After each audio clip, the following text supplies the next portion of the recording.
Hey everyone, welcome back to my house. Today I'll be reviewing Spider-Man No Way Home. That's right, the movie everyone switched up on and is calling nostalgia bait, and now we're just suddenly so low on it compared to when it first came out. So I hope everyone's doing good, and yeah, let's just jump straight into this. We finally made it to the last Spider-Man movie, and yeah, when this video comes out, Brand New Day should be coming out in like the next day or 2 days. So yeah, I'm really excited for that, and yeah, thank you guys for sticking along.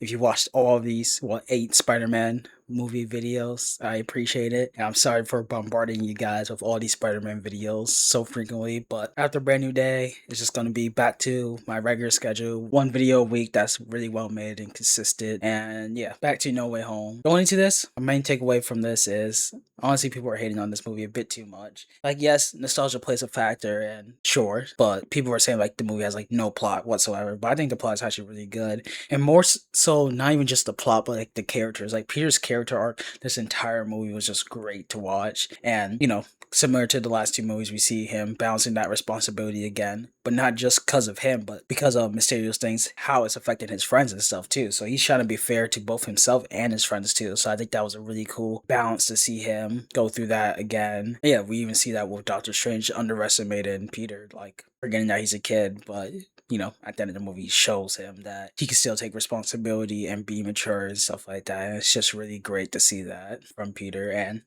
it's a great segue for Brand New Day. Yeah, kind of like Far From Home. This movie is fun and enjoyable. There's lots of good jokes. It's an enjoyable movie throughout, but it also has a good plot, which is what Far From Home needed. So it really does show that you can have a fun movie and still have a good plot. It doesn't have to be the craziest plot ever, but still a good solid plot, which is great to see. But yeah, I'm not saying nostalgia doesn't play any factor at all. There's definitely is some nostalgia. Even with me recently watching them, I can appreciate Andrew's and Toby's characters more, so that is a factor. But I don't think it's the only factor, and that the plot and the character arcs in this movie is fantastic. Because honestly, I was liking the movie like the first half without Toby and Andrew even in it. I think the first half is not even that bad when people are saying it's bad, and I still think it's one of the most rewatchable MCU movies. And yeah, talk about nostalgia. Just seeing all the Peters coming back, all web slinging together, all interacting with each other is just so is great. And yeah, I'm a sucker for nostalgia, so yeah, that definitely does play a factor. But either way, you can just tell the writers cared about these characters so much, and we see their interactions, and it's just beautifully written. And I feel like it definitely could be worse if they just put them on the screen and just they're just kind of just there, and there's mediocre dialogue and stuff like that. But you could tell like they wrote them into the story that actually fits them all and actually serves all their character arcs, and we actually learn more about their characters after the time that we haven't got to see them. So yeah, I think that helps with the nostalgia factor a bit because it's well written and not just a cameo fest, which I feel like Doomsday will be like.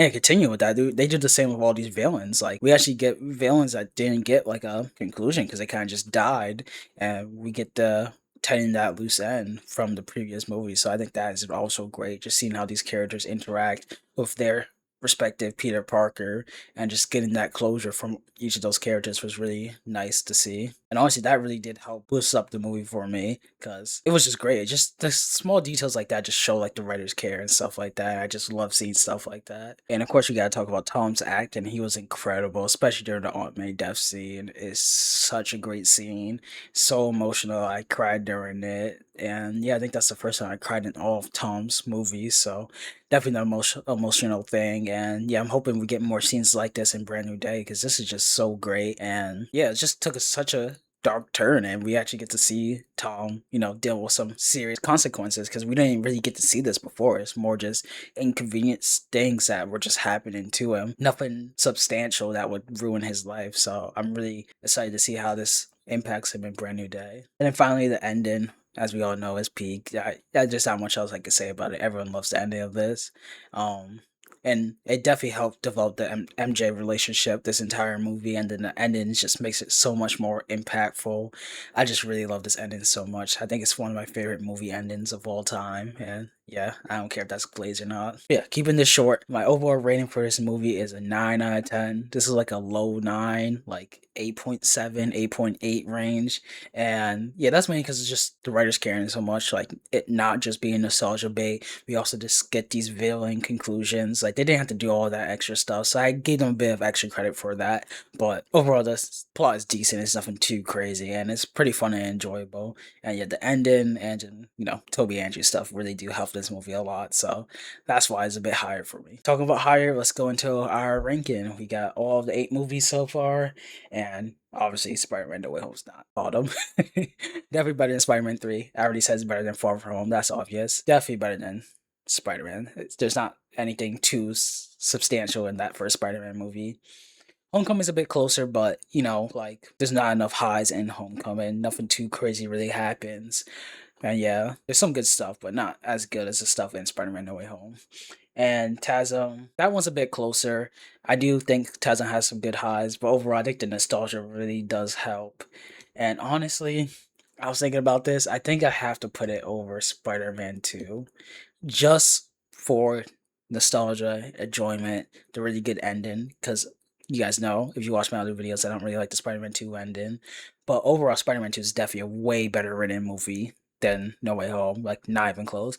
So I'm just putting it above it just for enjoyment and nostalgia reasons. So don't send me any hate comments for that. All right, and that is my quick review. Just trying to keep this short so I can edit all of this and be ready for a brand new day. And yeah, talk about brand new day. Some quick predictions. I guess my main thing is just the MJ and Peter relationship. If they get back together, which really did bother me before, but after rewatching the movies, I don't think I'll be as mad. But it depends how they are in Brand New Day because I know this is like a 3 or 4 year time jump. So if it's that big of a time jump, I feel like he should just move on, depending on how things are. But if they do get together and they write it in a very well way, similar to this ending, then I wouldn't be too mad about it. But yeah, I think that's my main thoughts on it. I don't know what else is going to go on in Brand New Day. I hope there's not too much of Hulk and it actually stays as a Spider-Man story. But besides that, I hope it's good. I hope it's at least in my top 3. I don't think I'll put it over Tarzan 2, which I know people are probably gonna hate me for it. It's already at my number 1, so there's not much else I could do about that. And that's mainly just enjoyment and writing. But I think it could be number 2. I hope it's better than No Way Home. That's my expectation. I want it to be number 2, maybe even number 1. But I don't think I'll give it a 10 out of 10 with the amount of stuff going on in that movie.